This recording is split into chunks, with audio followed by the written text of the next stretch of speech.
Vali Güney Özdemir, valilik toplantı salonunda gerçekleştirilen toplantıda yaptığı konuşmada 2014 yılı 3. dönem koordinasyon kurulu toplantısını gerçekleştirdiklerini söyledi.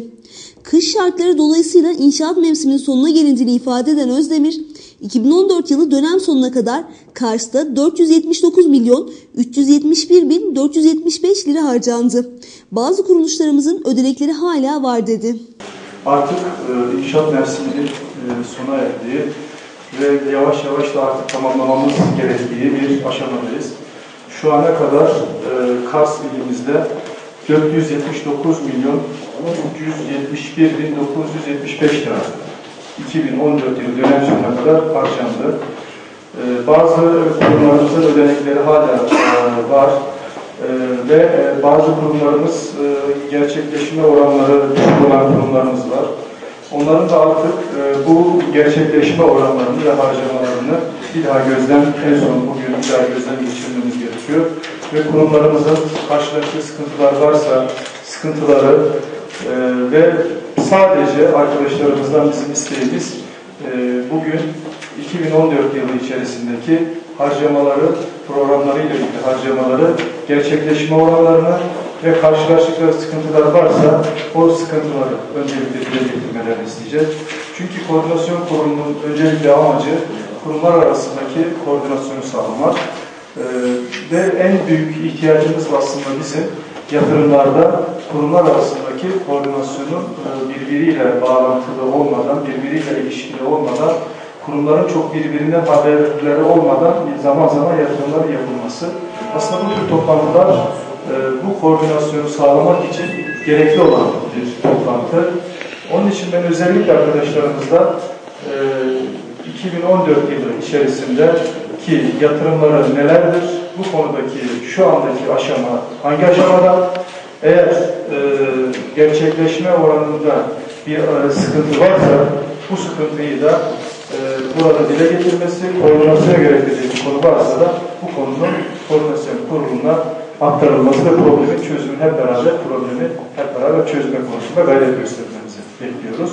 Toplantıya ilçe kaymakamları, belediye başkanları, il müdürleriyle bazı kurumların bölge müdürleri de katıldı. İl Koordinasyon Kurulu toplantısında yatırımcı kamu kurum ve kuruluşlar sırasıyla 2014 yılı yatırım programlarını anlattı.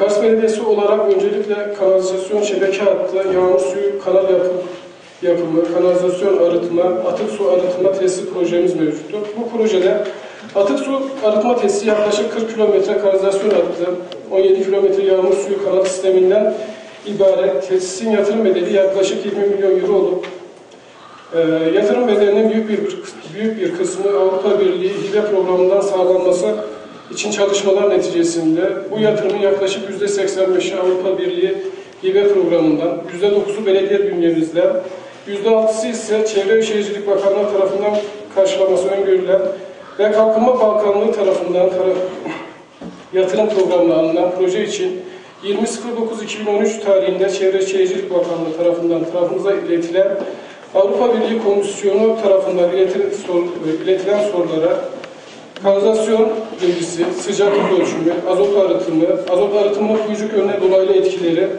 kullanılacak boruların cinsi ve çamur arıtımı gibi konuların irdelenmesi müşavir firma ile birlikte cevap verilmiş olup bakanlığa sunulmuştur.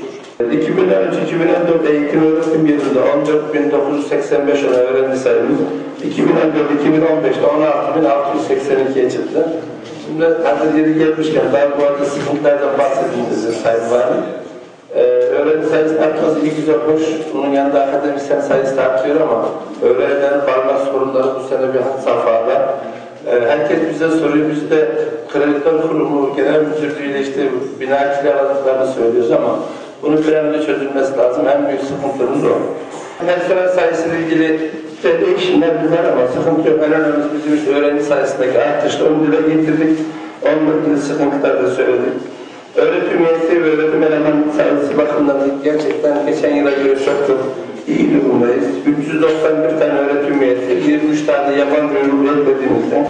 Bir tane proje, restorasyon projesi. Laçin Bey Camisi'nin restorasyon projesi çizildi. Bugün yerinde arkadaşlar kontrol ediyorlar. Program geçtikten sonra inşallah önümüzdeki senelerde onu da restorasyona alacağız.